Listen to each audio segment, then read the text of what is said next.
प्रिय विद्यार्थियों, dear students, आज का जो हमारा टॉपिक रहेगा वो है अध्याय 1 पार्ट 1 का जो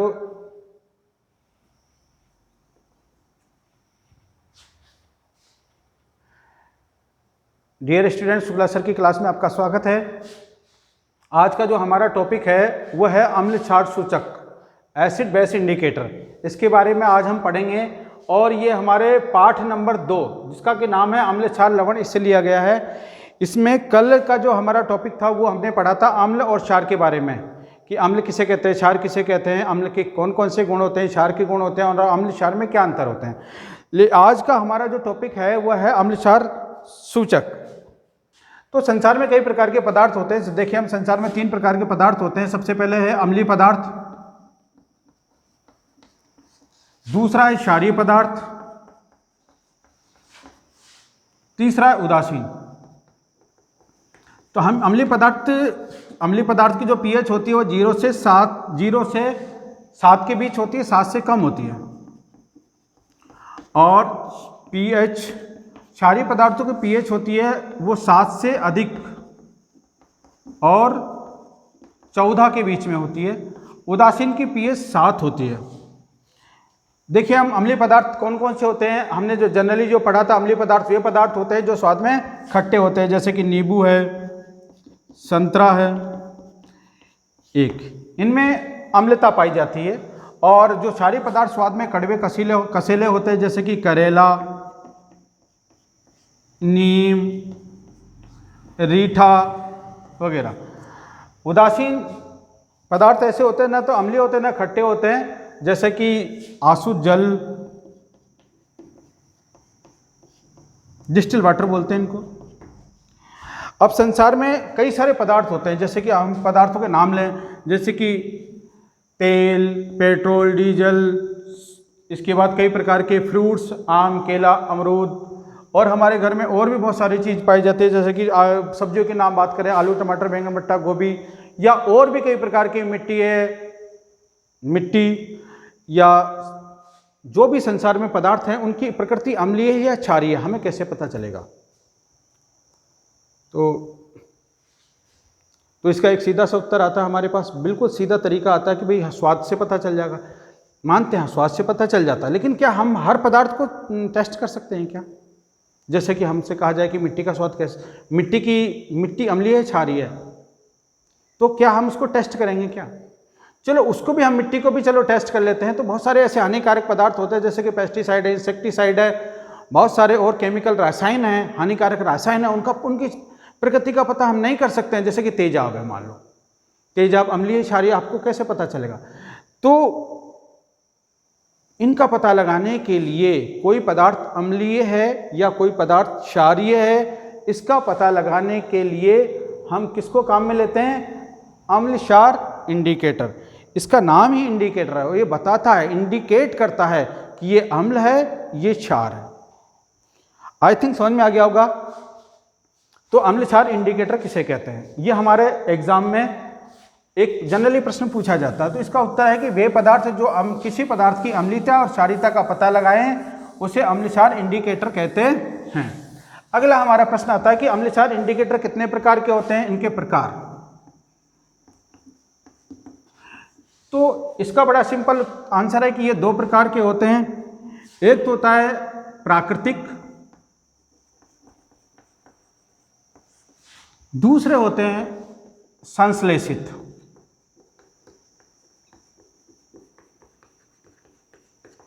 संश्लेषित सूचक, एक है प्राकृतिक सूचक। प्राकृतिक सूचक को हम बोलते हैं नेचुरल इंडिकेटर, इनको हम बोलते हैं सिंथेटिक इंडिकेटर। तो प्राकृतिक इंडिकेटर में कौन कौन से होते हैं? पहले नंबर पे आता है हमारा हल्दी का विलयन, जिसे कि टर्मरिक सॉल्यूशन भी कहते हैं। दूसरा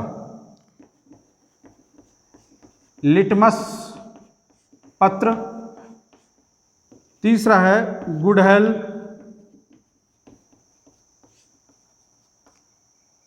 गुड़हल के पुष्प का विलयन, गुड़हल के पुष्प लिख देते हैं। संश्लेषित में दो हैं संश्लेषित, एक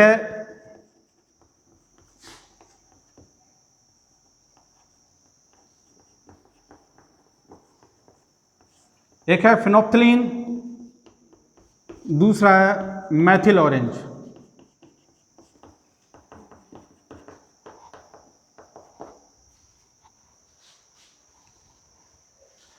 तो प्राकृतिक सूचक में हम देखते हैं कि प्राकृतिक सूचक में कौन सा इंडिकेटर है। तो सबसे पहले प्राकृतिक सूचक में हम हल्दी देखते हैं।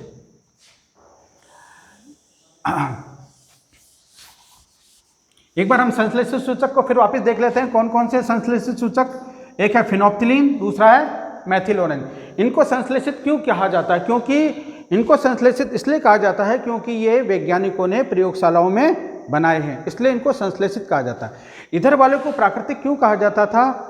इसलिए कहा जाता था क्योंकि ये प्रकृति में पाए जाते हैं। जैसे कि हल्दी है, हल्दी किसी वैज्ञानिक ने बनाई है क्या? प्रयोगशाला में बनी है क्या? गुड़हल के फूल प्रयोगशाला में बने क्या? नहीं बने ना। या यूँ कहें कि लिटमस पत्र जो है वो भी, लिटमस जो सॉल्यूशन है वो कहाँ से मिला है? लाइकेन से मिलता है। तो सबसे पहले अब हम पहला इंडिकेटर लेते हैं काम में। पहला इंडिकेटर हमारा है हल्दी।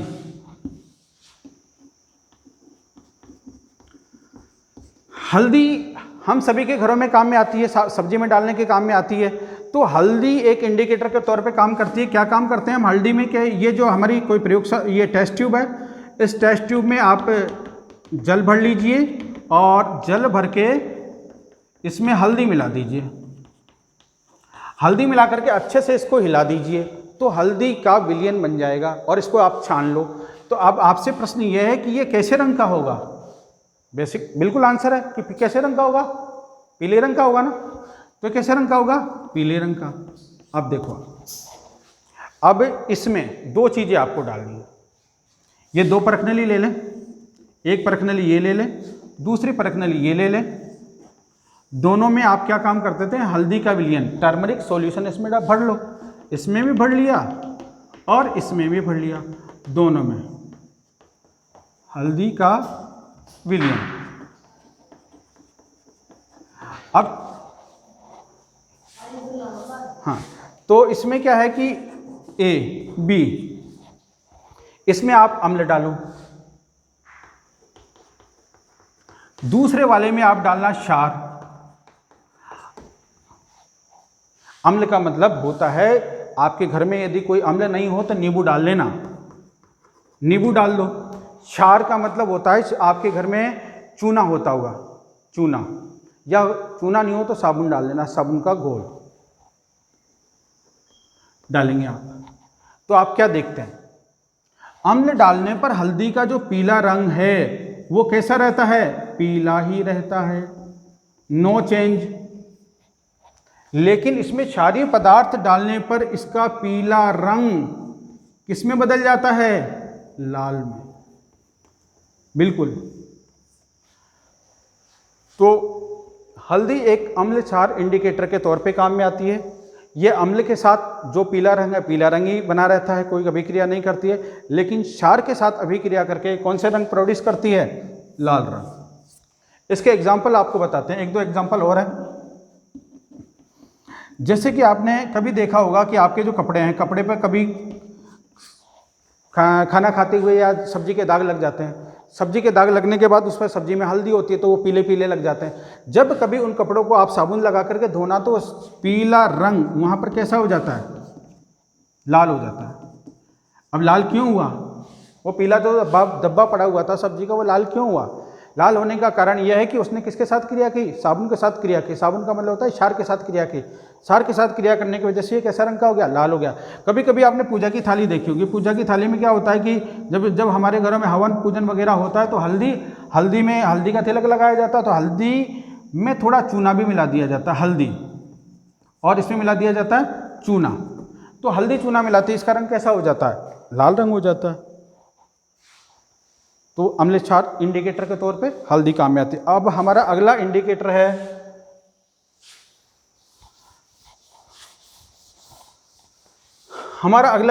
आता है लिटमस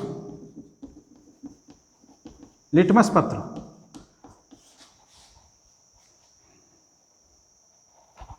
लिटमस पत्र क्या होता है, ये कहाँ से बनता है और कैसे बनता है, ये थोड़े हमारे सबसे पहले इसके बारे में हम थोड़ा चर्चा करते हैं, फिर हम देखते हैं लिटमस का क्या प्रभाव होता है। तो देखिए, हम पौधे कई प्रकार के होते हैं, हमने 9th क्लास में पौधे के प्रकार पढ़े थे, जैसे कि Thallophyta, bryophyta, pteridophyta, gymnosperm, angiosperm, 5 प्रकार के प्लांटी थे, जिनमें सबसे नीचे वाले पौधे थे, इनको हम क्या बोलते थे, थैलोफाइटा। इन थैलोफाइटा का ही एक वर्ग है लाइकेन। लाइकेन का मतलब इसमें कवक और शैवाल दोनों का मिश्रण है, इनको हम बोलते हैं लाइकेन। इन लाइकेन से ही लिटमस प्राप्त होता है। अब ये लाइकेन कहाँ उगता है, कैसे उगता है, थोड़ा इसके बारे में चर्चा करते हैं। जैसे कि आप मान लो कोई भी पेड़ है, पेड़ का तना है या डाल है, वहाँ पर खांजी छा जाती है, काई जैसा कुछ छा जाता है, इसका मतलब उसमें शैवाल भी है और कवक का मिश्रण है। तो इस चीज़ को हम क्या काम करते थे, इकट्ठा कर लेते हैं और इसका रस निकाल लेते हैं, इस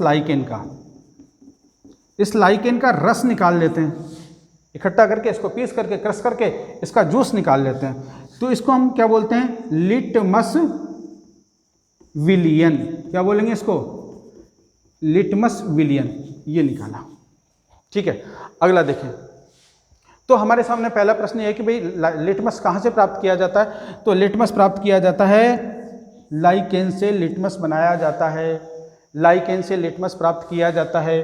अब लिटमस विलियन हमने प्राप्त कर लिया, अब ये अगला बात आती है कि ये क्या होगा। अब जैसे मान लो 2 जगह हम देखते हैं, एक परखनली में हमने 2 परखनलियाँ हैं, 2 परखनलियों में हमने लिटमस विलियन भर लिया। लिटमस विलियन का मतलब समझ ही गए होंगे, किसका जूस है ये, लाइकेन का जूस। इसमें भी भर लिया लिटमस सॉल्यूशन, लिटमस विलियन। ध्यान देने वाली बात, बहुत ध्यान से सुनना है इस चीज को। परखनली ये ए है, ये बी है। परखनली ए में हमने डाला अम्ल, क्लियर। परखनली बी में डाला हमने क्षार। जब इसमें दोनों में ही लिटमस विलियन भरा हुआ है, पहले में हमने अम्ल डाला, अम्ल डालते ही इसका रंग कैसा हो गया, लिटमस विलियन कैसा रंग देगा, कैसा रंग देगा, लाल, रेड कलर। और क्षार कैसा देगा, नीला। तो ये अपने दिमाग में बिल्कुल क्लियर कट कर देना, जो लिटमस है ये अम्ल के साथ कैसा रंग देता है, अम्ल के साथ देता है रंग लाल, और क्षार के साथ कैसा रंग देता है, नीला। जब भी क्षार पड़ेगा लिटमस के ऊपर, जब भी क्षार गिरेगा, रंग कैसा आएगा, ब्लू कलर प्रोड्यूस होगा। और लिटमस के ऊपर जब भी अम्ल आएगा तो फाइनल रिजल्ट आएगा लाल। अब देखें हम लिटमस पत्र कैसे बनाए जाते हैं, तो ध्यान देना। ये परखनली है, ये परखनली में लिटमस सॉल्यूशन था, लिटमस सॉल्यूशन में हमने अम्ल डाला, अम्ल डालने की वजह से ये कैसा रंग हो गया, लाल रंग हो गया। इसमें कलरलेस पाउडर, कलरलेस कागज को इसमें डाल दीजिए आप, मतलब सफ़ेद कागज डाल दो इसमें। सफ़ेद कागज इसमें डुबो दोगे तो क्या होगा, उस कागज का रंग कैसा हो जाएगा, बोलो, लाल हो जाएगा। कैसा हो जाएगा, लाल हो जाएगा ना। इसको हम बोलते हैं लाल लिटमस पत्र। इस वाले सॉल्यूशन में आप नीला रंग हो गया था, लिटमस सॉल्यूशन में हमने क्षार डाला जिसकी वजह से नीला रंग हो गया। इसमें आप सफ़ेद कागज डाल देना, कलरलेस पेपर, कलरलेस पेपर डालते ही तो इसका रंग कैसा हो जाएगा, नीला। तो इसको हम बोलेंगे नीला लिटमस पत्र। समझ में आ गई होगी क्लियर चीजें। तो इस प्रकार लाल लिटमस पत्र, नीला लिटमस पत्र, 2 प्रकार के लिटमस पत्र होते हैं जो अम्ल और क्षार का पता लगाने के काम में आते हैं। इस चीज को वापस ध्यान रखेंगे, अम्ल के साथ कैसा रंग आएगा, लाल। क्षार के साथ कैसा रंग आएगा, हमेशा नीला ही आएगा। तो इसको मैं मिटा देता हूँ थोड़ी देर के लिए। हाँ, तो हमारे पास दो प्रकार के लिटमस पत्र हमारे तैयार हो गए, एक है लाल लिटमस पत्र और एक है नीला लिटमस पत्र। अब एक काम करते हैं हम, ये लाल लिटमस पत्र है, लाल की जगह रेड कर देता हूँ, और ये नीला लिटमस पत्र है, इसको ब्लू लिख दिया। इसके बाद इधर भी मैंने बनाए, ये लाल लिटमस पत्र है रेड, और ये है नीला वाला, इसको लिख दिया हमने ब्लू लिटमस पेपर। अब क्या काम करते हैं, इनके ऊपर अम्ल डालते हैं। पहले इसके ऊपर अम्ल डालेंगे, ये अम्ल, लाल लिटमस पेपर के ऊपर अम्ल डाला, ड्रॉपर की सहायता से डाला इसके ऊपर, बताओ कैसा रंग आएगा? अम्ल के साथ कैसा रंग आता है? अम्ल के साथ कैसा रंग आता है बोलो? लाल। तो ये लाल लिटमस पेपर कैसा रहेगा? लाल ही रहेगा, मतलब नो चेंजेज। अम्ल हमेशा लिटमस के साथ लाल रंग देता है, और लाल लिटमस पेपर के ऊपर यदि आप अम्ल डालोगे तो लाल तो पहले से ही है, तो वह लाल ही रहेगा। लेकिन अगर नीले लिटमस पेपर के ऊपर यदि आपने अम्ल डाल दिया, नीले लिटमस पेपर के ऊपर यदि आपने अम्ल डाल दिया, तो नीला लिटमस पेपर किस में बदल जाएगा? लाल में। ये वाला लिटमस पेपर आपका बिल्कुल चेंज हो जाएगा, क्योंकि इसका रंग कैसा हो जाएगा? लाल। पहले कैसा था? नीला। तो हम क्या बोलते हैं? अम्ल नीले लिटमस पत्र को लाल कर देते हैं, और लाल लिटमस पेपर के ऊपर इनका कोई प्रभाव नहीं पड़ता है। हमने जनरली ये देखते हैं। इसी तरह हम क्षार की बात करते हैं। क्षार कैसा रंग देते हैं? क्षार हमेशा देते हैं लाल रंग का। देखिए आप, नहीं, क्षार नीला रंग देता, लिटमस सॉल्यूशन के साथ क्षार नीला रंग देता। अब हम क्या काम करते हैं, इन दोनों लिटमस पेपर के ऊपर हम क्षार डालेंगे, इसके ऊपर भी डालेंगे और इसके ऊपर भी डालेंगे। तो देखिए आप, इसके ऊपर हमने लाल लिटमस पत्र है, इसके ऊपर हमने क्षार डाला, तो क्षार डालते ही इसका रंग क्या हो जाएगा? क्षार की उपस्थिति में रंग कैसा हो जाता है? नीला। तो ये लाल लिटमस पत्र है, इसका रंग बदल जाएगा, और ये लाल से कैसा हो जाएगा? लाल से हो जाएगा नीला। और दूसरा, नीले के ऊपर डालो, तो नीले के ऊपर डालोगे तो नीला ही होता है, तो इसका कोई रंग असर ही नहीं आएगा। अब फाइनल रिजल्ट क्या निकल के आया? अम्ल जो होते हैं, लिटमस पत्र जो होता है, वो अम्ल जो हैं वो नीले लिटमस पत्र को कैसा कर देते हैं? लाल। मैंने कहा था कि फाइनल रिजल्ट लाल आएगा। अगर लाल लिटमस पेपर है तो लाल ही रहना है। और क्षार क्या काम करेंगे? क्षार लाल लिटमस पत्र को कैसा कर देते हैं? नीला कर देते हैं। इस प्रकार लिटमस पत्र भी अम्ल क्षार इंडिकेटर के तौर पे काम आते हैं।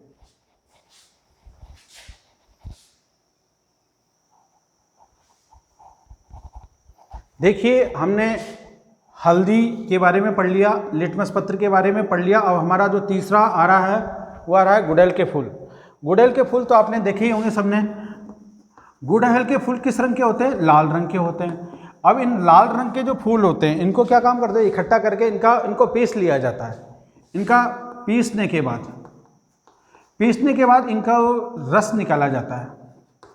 इस रस को, ये जो गुड़हल के फूल का जो रस है, ये इंडिकेटर के तौर पे काम में आता है। अब एक बात बताइए, गुड़हल का जो फूल का जो रस है, ये वाला, ये कैसे रंग का होता है? ये होता है लाल रंग का। क्लियर? लाल रंग के फूल हैं तो इनका जो विलयन प्राप्त होगा वो भी लाल रंग का ही होगा। एब्सोल्युटली बात तो यही है। अब हम देखते हैं अम्ल क्षार के तौर पे कैसे काम करता है। अब हम दो परखनली लेते हैं। दोनों परखनलियों में हमने गुड़हल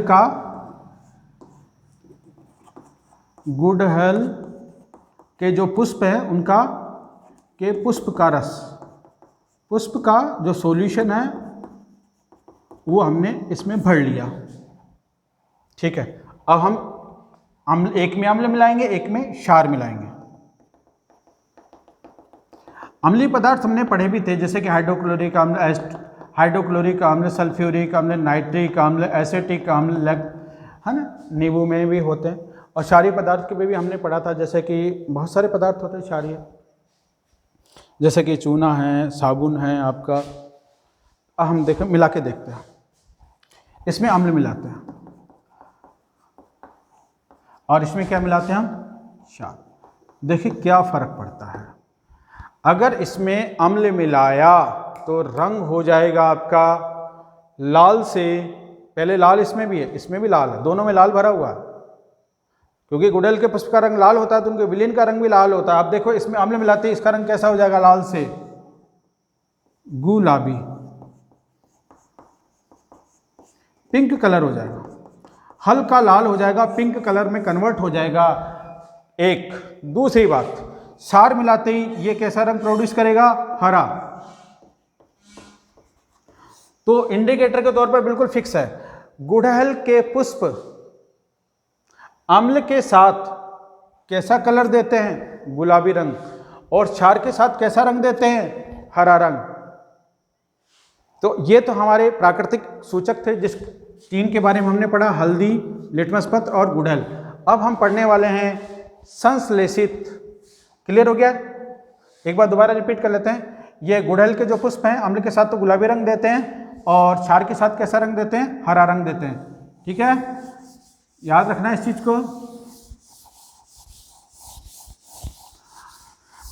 और अम्ल क्षार सूचक में अब हमारे सामने आ जाते हैं संश्लेषित सूचक। संश्लेषित सूचक, संश्लेषित सूचक वे सूचक होते हैं जो प्रयोगशालाओं में मैन मेड है, मानव द्वारा निर्मित होते हैं। इनमें सबसे पहला नाम आता है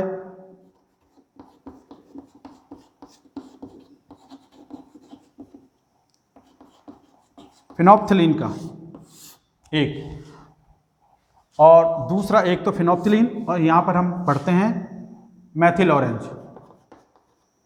यही लिख लेते हैं, फिर एक एक करके पढ़ेंगे। मैथिल ऑरेंज।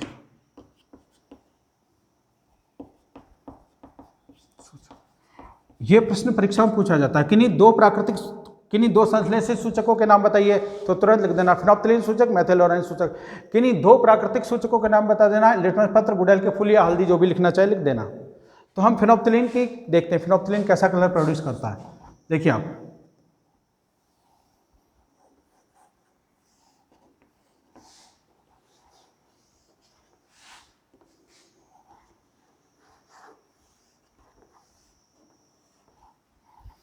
तीनों में हमने भर दिया फिनोप्थलीन,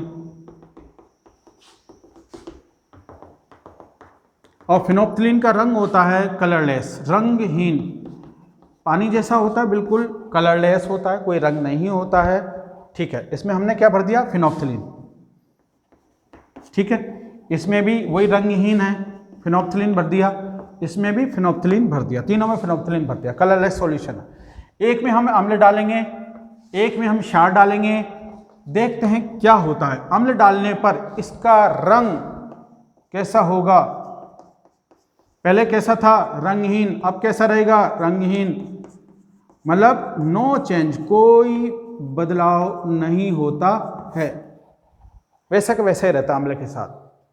क्षार के साथ देखते हैं, अगर इसमें आपने क्षार डाल दिया तो पहले कैसा था? ये रंगहीन, क्षार डालते ही ये कैसा हो जाएगा? गुलाबी रंग, पिंक कलर प्रोड्यूस करेगा। कहने का मतलब क्या हो? फिनोप्थलीन सूचक क्या काम करता है? फिनोप्थलीन सूचक जो है वो क्षार के साथ अभिक्रिया करके ये पिंक कलर प्रोड्यूस करता है। और प्रयोगशालाओं में जो टाइट्रेशन होती है, अनुमापन बोलते हैं जिसको, उनमें ज़्यादातर इंडिकेटर के तौर पर ये फिनोप्थलीन इंडिकेटर ही काम में आते हैं। जब आप 11th क्लास या 12th क्लास में जाएंगे, जब आप टाइट्रेशन करेंगे प्रयोगशालाओं में, तो मेजर केसेज में तो ये फिनोप्थलीन इंडिकेटर काम में आता है, जो क्षार के साथ कैसा रंग प्रोड्यूस करता है? पिंक कलर का रंग देता है। अगला हमारा इंडिकेटर आता है मैथिल ऑरेंज सूचक। ये क्लियर हो गया होगा फिनोप्थलीन का।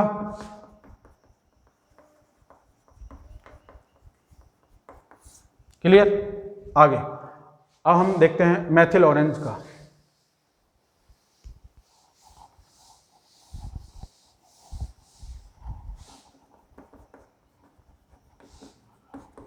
मैथिल ऑरेंज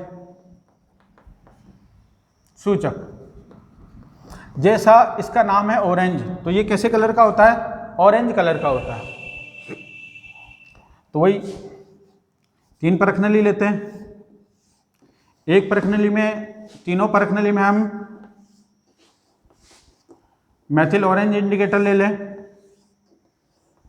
देखिए क्या क्या कलर चेंज होता है। ये बताइए कौन से रंग का रहेगा? ये भी ऑरेंज कलर का, ऑरेंज ऑरेंज ऑरेंज, ठीक है। इसमें हम अम्ल डालेंगे, देखिए कैसा रंग आता है। इसमें हम क्षार डालेंगे, देखते हैं कैसा रंग आता है। मेथिल ऑरेंज के अम्ल और क्षार के साथ किस प्रकार की अभिक्रिया होती है, किस प्रकार के रंग आते हैं, काफी इंपॉर्टेंट है। तो जैसे ही हमने इसमें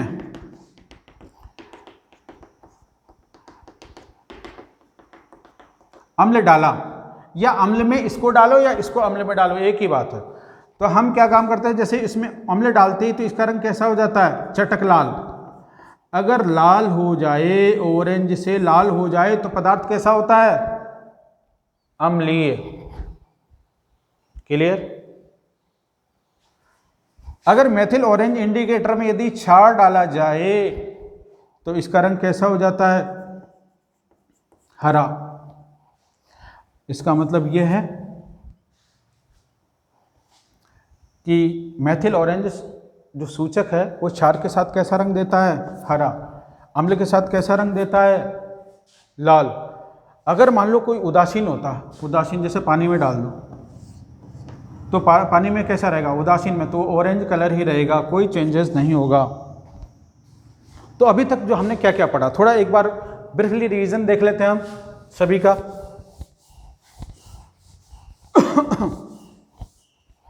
देखिए, हल्दी है, लिटमस पत्र है, गुड़हल के फूल हैं, इसके बाद फेनोप्थिलीन है, मेथिल ऑरेंज सूचक है।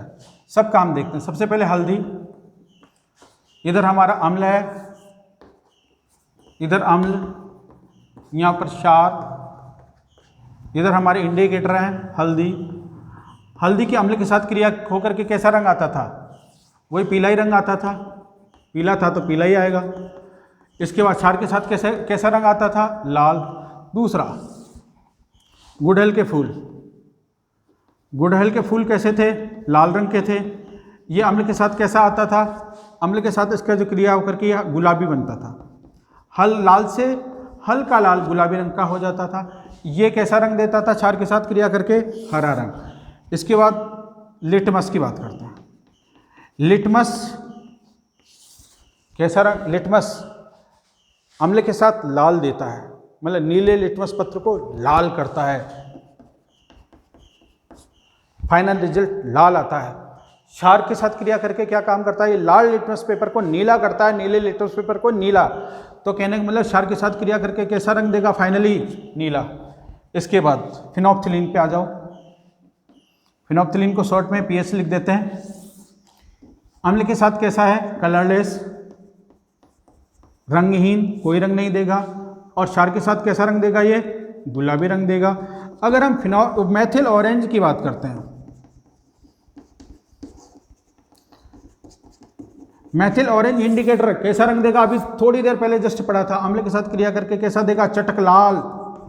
और क्षार के साथ क्रिया करके कैसा रंग देता है? ये हरा रंग। आज के हमारे इंडिकेटर हैं। इसके अलावा और भी इंडिकेटर होते हैं जिन्हें हम बोलते हैं गंधीय सूचक, ऑल्फैक्टरी इंडिकेटर। इसको हम मिटा देते हैं। इनको आप एक काम करना है, वीडियो देखते समय इनको, वीडियो को रोक करके इनको कॉपी कर लेना, अपनी नोटबुक में इनको उतार लेना।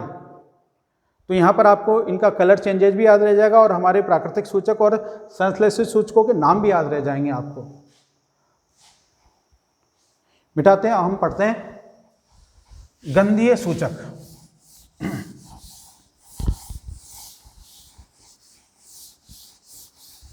तो गंधीय सूचक का मतलब, गंधीय सूचक ये पहले लिख दो, गंधीय सूचक।